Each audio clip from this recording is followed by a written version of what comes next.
Welcome to Auto Resolve. In this guide, I will show you how to fix dead zones on your Stream Deck and adjust the setting easily for smoother control. Fix 1. Adjust dead zone inside Steam settings. Step 1. Press the Steam button. Step 2.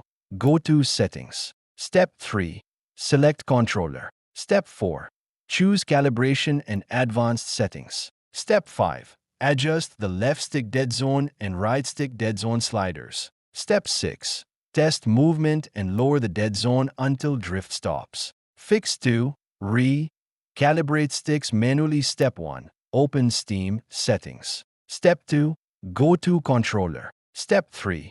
Select Calibrate under each stick. Step 4. Follow the on-screen steps to reset rotation and center point. Fix 3. Change dead zone per game. Step 1. Open the game. Step 2. Press the Steam button and select Controller Settings. Step 3.